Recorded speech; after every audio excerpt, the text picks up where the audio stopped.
अस्सलाम वालेकुम, आप देख रहे हैं इनसाइड पाकिस्तान। मैं हूं मोहम्मद ज़फ़ीर। मुल्क में जारी माशी, सियासी और आइनी बहरान, इलेक्शन अपने वक्त पर होंगे या नहीं, कयास आराइयाँ जारी, नई पार्टी के लिए हतमी मुशावरत भी जारी है। दूसरी तरफ चेयरमैन PTI का मिलिट्री ट्रायल होगा या नहीं, इसके ऊपर भी बात हो रही है। और साथ ही साथ कहा जा रहा है कि पाकिस्तान तहरीक इंसाफ पर पाबंदी लगनी चाहिए। क्या किसी भी पॉलिटिकल पार्टी को बंद उसके ऊपर पाबंदी लगाकर मसलों का हल निकाला जा सकता है? पंजाब एक बार फिर सियासी तवज्जो का मरकज़ बना हुआ है और वहाँ हम देख रहे हैं कि आसिफ अली ज़रदारी, जहांगीर तरीन और बाकी जो इलेक्टेबल्स हैं वो बड़े सरगर्म हैं। और ख़ास तौर पे आसिफ अली ज़रदारी साहब मिशन लाहौर लेकर वहाँ पे मसरूफ़ हैं। देखना यह है कि क्या वो पाकिस्तान पीपल्स पार्टी जिसने लाहौर से जन्म लिया था, क्या कोई वो सरप्राइज़ कर पाएगी पंजाब इलेक्शंस में? ख़ास तौर पे जो जनूबी पंजाब है उसमें किसी हद तक नंबर्स उनके पास आ सकते हैं। लाहौर में बहुत अरसे के बाद हम देख रहे हैं कि वहाँ पाकिस्तान पीपल्स पार्टी की एक्टिविटीज़ हुई। जो सड़कें हैं उनके ऊपर पाकिस्तान पीपल्स पार्टी का झंडा भी लहराया जा रहा है। तो एक्टिविटीज़ ज़रूर हैं, लेकिन जब हम लाहौर डिवीज़न की बात करते हैं तो वहाँ पे पाकिस्तान पीपल्स पार्टी के पास कोई खातिर खा वोट बैंक नहीं है। और अभी तक जो नज़र आ रहा है वहाँ पे बिल्कुल भी पोजीशन इनकी मजबूत नहीं है। पाकिस्तान की सियासत में एक बार फिर प्लस और माइनस की गूंज है, कोई प्लस हो रहा है और कोई माइनस हो रहा है। ये फार्मूला भी कारआमद साबित नहीं हुआ। माजी में अगर हम देखें पाकिस्तान की तारीख़ है, सियासी तारीख़ में जितनी भी लीडरशिप को माइनस करने की कोशिशें की गई वो और ज़्यादा ताकतवर होकर वापस आए हैं। लेकिन यहाँ पे भी सूरत हाल कुछ इसी तरह की है। लेकिन देखना यह है कि क्या कोई रास्ता निकलेगा, दरमियानी रास्ता, डायलॉग की तरफ मामला जाएंगे या नहीं। और माशी इस्तेकाम के लिए जाहिर सी बात है सियासी इस्तेकाम का होना बहुत ज़रूरी है। और तमाम पॉलिटिकल स्टेक होल्डर्स को इस वक्त साथ मिलकर बैठना होगा और मुल्क को इस जो एक गैर यकीनी की सूरत हाल है उससे बाहर निकालने के लिए बहुत ज़रूरी है कि आप डायलॉग की तरफ आएँ और कौमी इत्तफ़ाक़ राय की तरफ आएँ। कौमी इत्तफ़ाक़ राय होगा तो ये मुल्क आगे बढ़ेगा, ज़ाहिर है पाकिस्तान में इस्तेकाम होगा और पाकिस्तान माशी तौर पे तरक्की करेगा। साथ ही साथ इस वक्त जो हम देख रहे हैं सियासी शिद्दत पसंदी में बहुत तेज़ी से इजाफ़ा हुआ है। इसका ख़ात्मा कैसे मुमकिन होगा और इसके अंदर जो हमारी जो जितने भी थिंक टैंक्स हैं उनका इनपुट कितना ज़रूरी है और ख़ास तौर पे जो हमारी सिविल सोसाइटी है उसका इनपुट बहुत ज़रूरी है। और पॉलिटिकल स्टेक होल्डर्स का भी उनका जो अपने रवैये हैं उनके ऊपर भी नज़रसानी करने की ज़रूरत है। इन तमाम इश्यूज़ पे बात करेंगे। हमारे साथ पैनल पे मौजूद हैं जनाब मेजर रिटायर फवाद सिद्दीकी साहब, सीनियर तजियाकार हैं। फवाद साहब खुश आमदीद कहते हैं आपको शो में। बहुत शुक्रिया ज़बीर साहब, आई एम थोड़ी देर में हमें ज्वाइन करेंगे जनाब गौस मोहम्मद साहब, सीनियर रहनुमा है मुस्लिम लीग नून से। और तैमूर तालपर ज्वाइन करेंगे, सूबाई वज़ीर सिंध, सीनियर रहनुमा है पाकिस्तान पीपल्स पार्टी से। फवाद साहब गुफ्तगू का आगाज़ आपसे करते हैं। इस वक्त देख रहे हैं आप ज़ाहिर मुल्क की जो सूरत हाल है वो कोई इतनी अच्छी नहीं है, चाहे माशी हो, सियासी हो या आइनी। मुल्क एक बहरान से गुजर रहा है, अभी बजट भी आना है। लेकिन इस सारे अमल में अब कौमी इत्तफ़ाक़ राय जो कि तमाम स्टेक होल्डर्स को मिलकर बैठना चाहिए, बातचीत करनी चाहिए, उसके ऊपर बात नहीं हो रही। और जब तक इत्तफ़ाक़ राय नहीं होगा तो हम ट्रैक पे भी नहीं आएंगे। आप किस तरह देखते हैं इस पूरी सूरत हाल को? जी बहुत शुक्रिया ज़बीर साहब, इसमें कोई दो राय नहीं है कि माशी इस्तेकाम जो है वो सियासी इस्तेकाम के बगैर जो है मुमकिन नहीं है। पिछले कुछ सालों से आपने देखा कि हमारे सोसाइटी में भी और हमारी जो सियासी फ्रंट है उसमें जितनी पोलराइजेशन हो चुकी है तो एक पेज पर आने का तो इस वक्त सवाल जो है शायद वो बड़ा मुश्किल है जी। देखिए, एक तरफ तो तकरीबन तमाम जो बड़ी सियासी जमातें हैं वो PDM के रूप में आपके सामने हैं और दूसरी तरफ एक सो कॉल सबसे बड़ी जमात जो कि हमारे नौजवान की तर्जुबान अपने आप को कहलाती है वो दूसरी तरफ है। और इस पोलराइजेशन की वजह से जो मुल्क में एक बेएतबारी की और एक इंतशार की कैफियत मौजूद है, तो इस तमाम जो सिनेरियो है उसमें बैठकर बात करना इस वक्त शायद कम वक्त होगा। ठीक, लेकिन वैसे अब इसमें ज़ाहिर वे फॉरवर्ड ढूंढा जाता है तमाम तर सूरत हाल के अंदर। जिस तरफ आप इशारा कर रहे हैं और जिस तरह का माहौल है, इसमें कोई शक नहीं कि चीज़ें बहुत मुश्किल हो गई हैं, डायलॉग मुश्किल हो गए, लेकिन अल्टीमेटली पॉलिटिकल स्टेक होल्डर्स ने आगे इलेक्शंस में जाना है। और मेरा ये मानना है कि अगर इलेक्शंस मौजूदा सेटअप ने कराने हैं, और ज़ाहिर सी बात है उसके ऊपर बात भी हो रही है पस पर्दा, आपने देखा कि पंजाब में जोड़ तोड़ भी जारी है, तो बेहतरीन मौका है कि आप किसी भी तरह इस मुल्क को इलेक्शन की तरफ ले जाएं, और जैसे भी इलेक्शंस हों, लेकिन एक नई एक्टिविटी शुरू हो जाएगी। बहुत सारी चीज़ें जो हैं वो जो इस वक्त माजी का हिस्सा बनती जा रही हैं और बन भी जाएंगी, तो उससे फ़ायदा ये होगा कि एटलीस्ट इस वक्त जो एक बड़ा प्रोपेगेंडा किया जा रहा है मुल्क पाकिस्तान के लिए, वो भी बैकफुट पे चला जाएगा और नई एक्टिविटी मिलेगी, लोग इंगेज हो जाएंगे और माशी सूरत हाल भी पाकिस्तान की बेहतरी की तरफ जाएगी। आप नहीं समझिए कि तो हमारे थिंक टैंक्स हैं वो इसके ऊपर उनको अपना इनपुट देना होगा और वो काम करेंगे। पॉलिटिकल स्टेक होल्डर्स तो अपने मफादात की जंग लड़ते हैं, हमेशा हमने देखा कि वो ज़ाती मफाद के ऊपर कौमी मफाद को तरजीह नहीं देते, बल्कि उनके जो तरजीहात हैं ज़ाती मफाद ही रहे हैं, जिसकी वजह से आज हम इस नहज पे पहुँचे हैं। जी, आपकी बात बिल्कुल वजह है ज़फ़ीर साहब। देखिए, इस वक्त जिन हालात से पाकिस्तान गुजर रहा है और जिस बेएतबारी की और बेइत्मीनानी की जो कैफियत है और जो हमारी माशी सूरत हाल है, सबसे पहले तो बैठकर तमाम स्टेक होल्डर्स को, चाहे वो सियासी हों या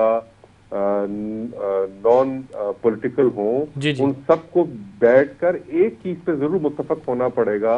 वो यही चीज होनी पड़ेगी कि अपने तमाम जो पर्सनल गेन्स हैं उनको बालाए ताक रखकर अब हमें पाकिस्तान को सबसे पहले रखना पड़ेगा, और उसके लिए जो भी काम करता है, चाहे वो हमें एक एक स्टेप पीछे जाना पड़ता है, हमें eye ball to eye ball contact जो है वो खत्म करना पड़ता है, उसके बगैर शायद इलेक्शंस में जाना मुमकिन ना हो। जिस तरह आप खुद बात कर रहे हैं कि जी सियासी जोड़ तोड़, अब ये जो सियासी जोड़ तोड़ है यही जो सबसे बड़ी, मैं समझता हूँ, फसाद की जंग है।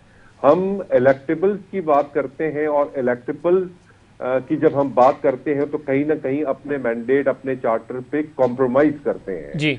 अब जब हम कॉम्प्रोमाइज करते हैं तो इसका मतलब ये हुआ कि कहीं ना कहीं हमारे पर्सनल गेन, पर्सनल इंटरेस्ट या पार्टी के इंटरेस्ट वो पहले हो जाते हैं और पाकिस्तान जो है वो बैक बर्नर पे चला जाता है।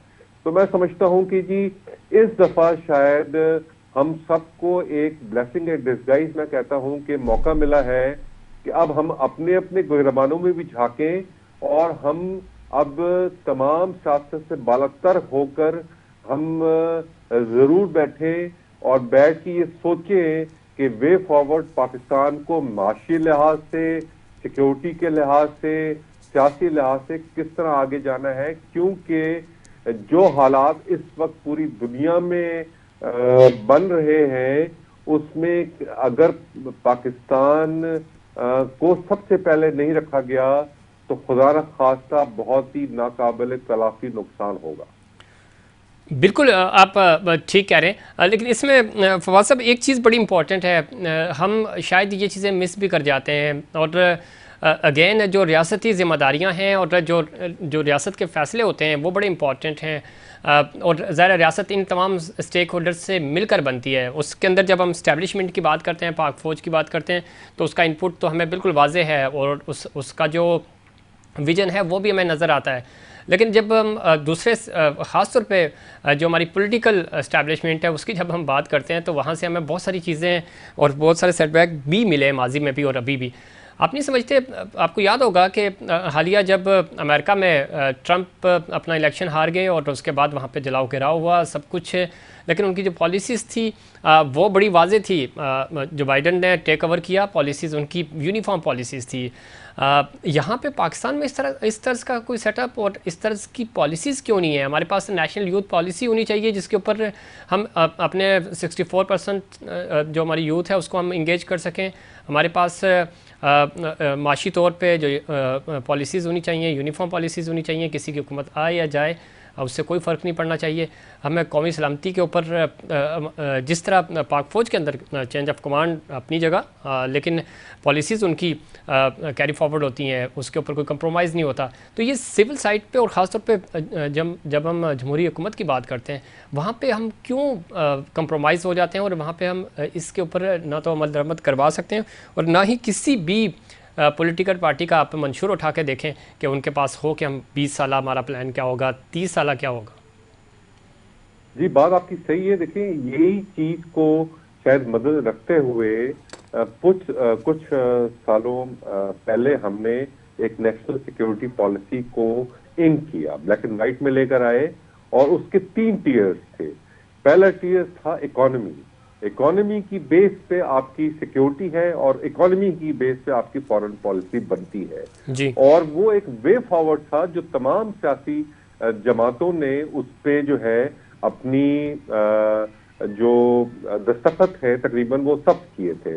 जी। और अगर उसी डॉक्यूमेंट को हम सामने रखकर अपनी तमाम पॉलिसीज इररिस्पेक्टिव कि कौन सी गवर्नमेंट किस पार्टी की आती है, हम सिर्फ उसी को फॉलो करें, तो शायद जो आप बात इस वक्त फर्स्ट वर्ल्ड कंट्रीज की कर रहे हैं कि इररिस्पेक्टिव ऑफ द गवर्नमेंट, चाहे रिपब्लिकन हो या डेमोक्रेट्स हो, पॉलिसी जो है वो मुल्क की कांस्टेंट रहती है और रहनी भी चाहिए।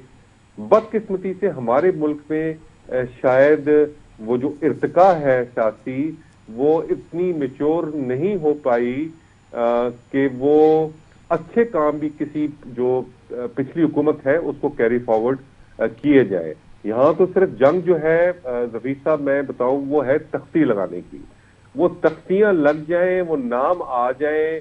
अगर पिछली हुकूमत ने कोई बहुत अच्छे काम किए भी थे तो उसको जो है वो कबर्ड में बंद कर दिया जाता है और जो उस पर पैसा लग चुका होता है वो जाया हो जाता है और वो अपने नामो नमूद के चक्कर में अगली हुकूमत जो है वो दोबारा से जो है उसी चीज पर पैसा खर्च करती है। ठीक, और जो पिछली हुकूमत है उसकी पॉलिसीज़ को कैरी फॉरवर्ड नहीं किया जाता। वैसे लाइन पर रहिएगा, मैं ज्वाइन किया जनाब सेनेटर गौस मोहम्मद साहब ने, सीनियर सियासतदान, सीनियर रहनुमा है पाकिस्तान मुस्लिम लीग नून से। गौस मोहम्मद साहब, खुशामदीद कहते हैं आपको शो में। किस तरह देखते हैं, एक तो आज प्राइम मिनिस्टर ने कहा है कि किसी भी सूरत जो बजट है उस बजट में आवाम को हमने हर हाल में रिलीफ देना है, कैसे मुमकिन होगा। और साथ ही साथ जो हम अभी बात भी कर रहे थे, कौमी इत्तफाक़ राय बहुत ज़रूरी है। इलेक्शंस में अगर आपने जाना है तो माहौल बेहतर करना होगा, चूँकि सियासी इस्तेकाम आएगा तो माशी इस्तेकाम भी आएगा इस मुल्क में। जी बिल्कुल, आपने बात ठीक कही है वज़ीर आज़म साहब, और हमारे ये हुकूमत का ये है कि जितना ज़्यादा ज़्यादा रिलीफ दे सके आवाम को जी मिलना चाहिए। और हमारी ख्वाहिश है कि जो बजट के महीना बजट तक जो है ना 25-30 रुपए और पेट्रोल और डीजल फ्यूल के नीचे रेट आ जाएं। घी के रेट इस तरह 60 रुपए नीचे आ गए हैं। तो बड़ी तेजी से हम काम कर रहे हैं कि अल्लाह करे पाकिस्तान के अवाम को रिलीफ दे सकें। इसके बावजूद कि हमारा IMF से एग्रीमेंट नहीं हुआ और हम 8-9 महीने इन शर्त के बगैर चले और पाकिस्तान की जितने कोई कर्जे जो हमने वापस करने थे पूरी जितनी लायबिलिटी थी हमने वो पूरी की और अल्हम्दुलिल्लाह ठीक जा रहा है। बाकी आपने जब पॉलिसियों के तसलसल की बात की तो देखो, इसमें तो इस वक्त सारी पार्टियां सिवाय PTI के इस बात पर रजामंद थी कि बिल्कुल जिस तरह चार्टर ऑफ डेमोक्रेसी आपने किया था तो नहीं किया जाए। और पॉलिसियां फिर 40-50 साल चलती हैं। अब अमेरिका है, उन्होंने 1972 में न्यू वर्ल्ड ऑर्डर था, वो 50 साल चला। अब 2020 में उन्होंने फिर अपना एक अगले 50 साल का प्लान बना लिया है कि उन्होंने अमेरिका में क्या होना है, पूरी दुनिया में क्या होगा, और जो पिएंगे सुपर पावर हमने पूरी दुनिया को कैसे हैंडल करना है, वो सारा उन्होंने एक मैप बना के अपने पास रखा, उसके मुताबिक चलते रहेंगे। तो हम तो कम अज कम ये हमने बड़ी कोशिश की है, हमने ठोकरें खाई तो फिर उस पीपल्स पार्टी के साथ हमने चार्टर ऑफ डेमोक्रेसी 2005-6 में किया और फिर हमने उस पर अमल किया। 5 साल पीपल्स पार्टी पूरे किए, 5 साल हमने किए।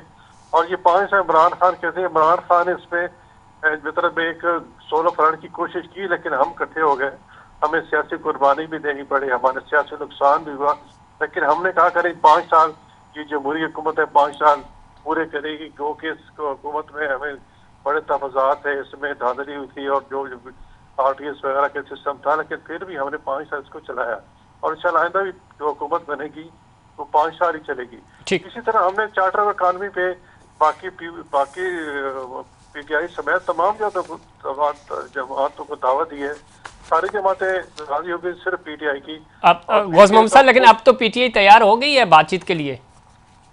नहीं, अब क्या पछता है क्या हो, जब चिड़िया चुग गई खेत, अब तो जब खुद ही इत्तेफाक का शिकार है, उनके पास रहा क्या है? उनके पास इतना कोई थिंक टैंक था, जो उनकी सेंट्रल एग्जीक्यूटिव कमेटी थी, सारी वो बागी हो चुकी है।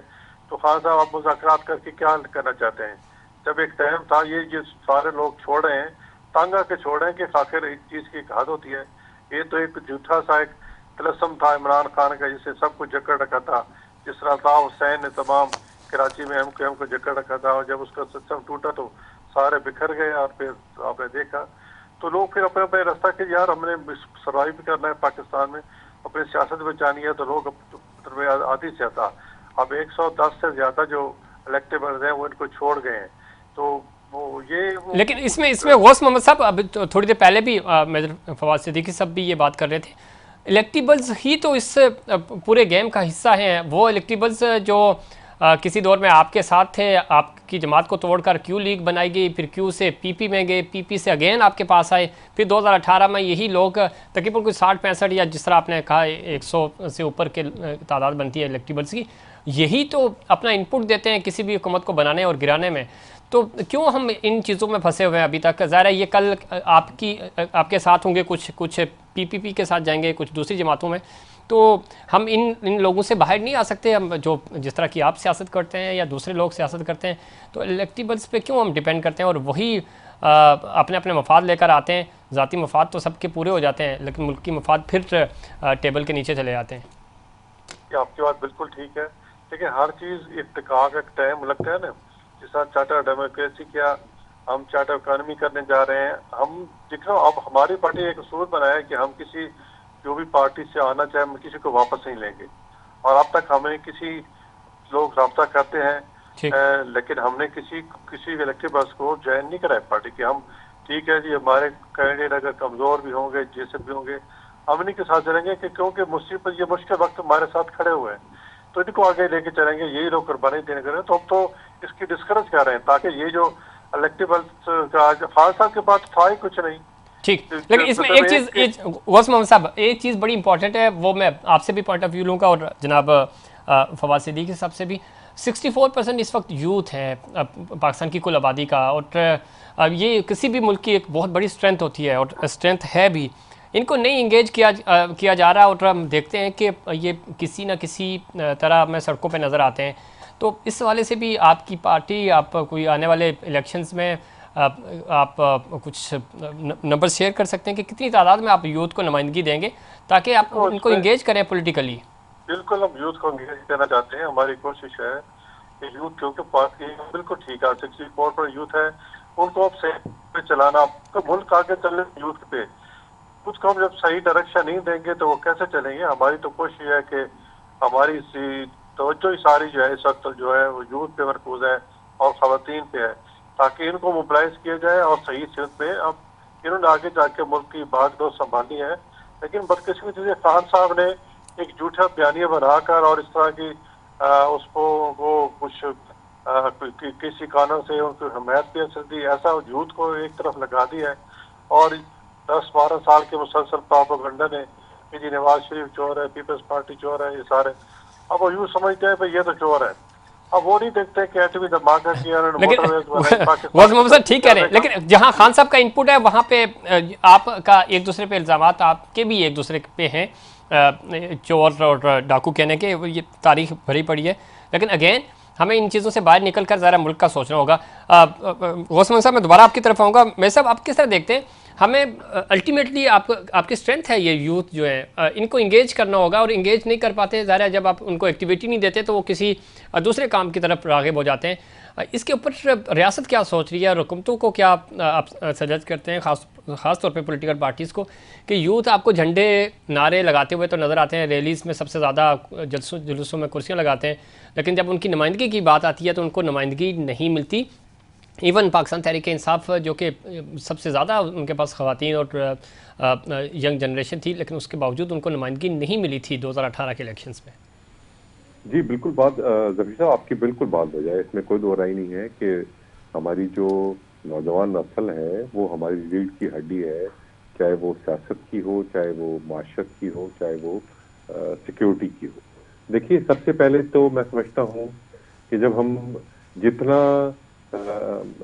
यूथ को, उनके टैलेंट को, उनके जज्बातों को, उनके इंटेलेक्ट को इस्तेमाल किया पीटीआई ने, यही समझकर कि जी ये यूथ क्योंकि मेजॉरिटी में, जिस तरह आप परसेंटेज की बात कर रहे हैं, पाकिस्तान में है, जी जी। यही ड्राइविंग फोर्स थी कि जो शायद उनको डायरेक्शन गलत मिली। और आज माफ कीजिएगा, पाकिस्तान इस नहज पर है कि भाई भाई से बात करने का रवादार नहीं है। हमें अपनी ट्रूथ के टैलेंट को भी बचाना होगा, जो ब्रेन डेड होकर इस मुल्क से बाहर जा रहा है मायूसी की सूरत में। जी ये वो मायूसी है जो आजकल के पॉलिटिकल एनवायरनमेंट ने उनको दी है। वो जहर भरा गया है एक पॉलिटिकल पार्टी की जमात की तरफ से कि जी वो जो कल्ट पर्सनालिटी का कॉन्सेप्ट था वो डाला गया है कि जी यही शायद एक ही सच्चा है और बाकी जो है तमाम के तमाम झूठे लोग हैं।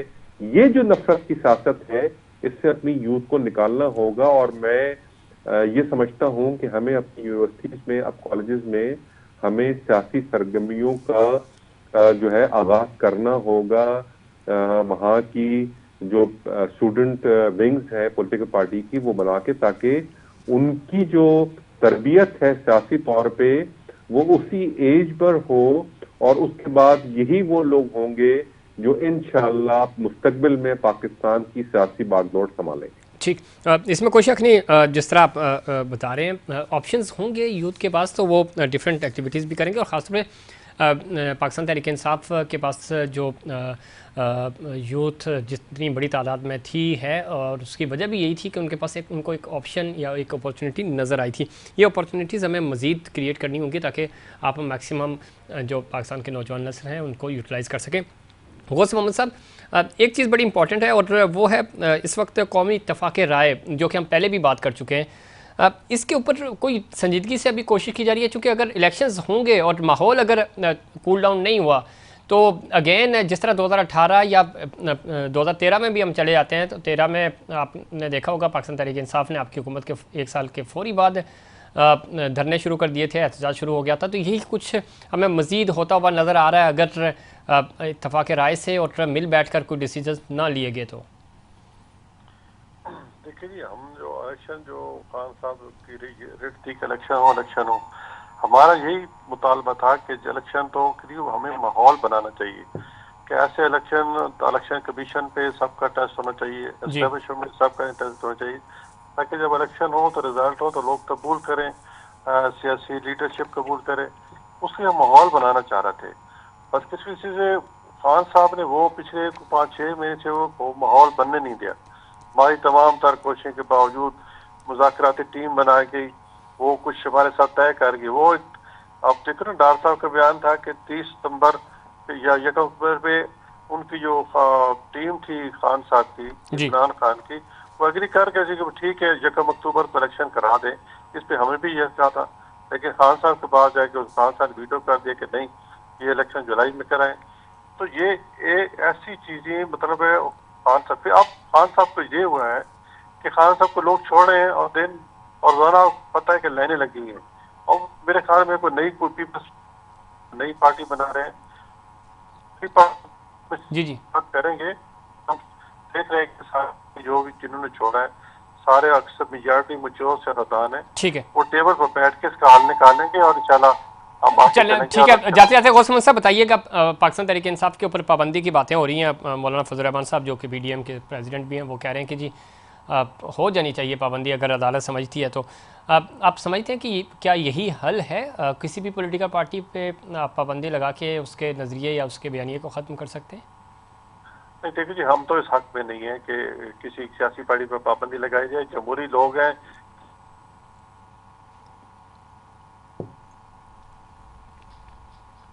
जी, गौस मोहम्मद साहब की आवाज़ हम तक सही तरह नहीं पहुंच रही और वक्त पर ब्रेक का। गौस मोहम्मद साहब बहुत शुक्रिया, आपने प्रोग्राम में वक्त दिया। और माज़रत चाहते हैं कि आपको वास टेक्निकल इशू की वजह से नहीं पहुंच पा रही। मेजर रिटायर फवाद सिद्दीकी साहब बदस्तूर हमारे साथ मौजूद होंगे और ब्रेक के बाद हमें ज्वाइन करेंगे जनाब तैमूर तालपुर साहब, उनसे भी जानेंगे। लाहौर इस वक्त सियासी तवज्जो का मरकज़ बना हुआ है। पाकिस्तान पीपल्स पार्टी लाहौर का रुख किया हुआ उन्होंने, और क्या पंजाब में कोई सरप्राइज़ होगा पाकिस्तान पीपल्स पार्टी की तरफ से? और जोड़ तोड़ की सियासत एक बार फिर अरूज पे है, और इस सियासत का और आने वाले दिनों में जो इलेक्शंस हो रहे हैं पंजाब के, या पंजाब के तो नहीं, अब जनरल इलेक्शंस ही होंगे, उन इलेक्शंस का इम्पैक्ट क्या पड़ेगा और उसके लिए माहौल कितना साजगार होना चाहिए? पॉलिटिकल स्टेक होल्डर्स क्या सोच रहे हैं, इस पर बात करेंगे, लेकिन उससे पहले कमर्शियल ब्रेक।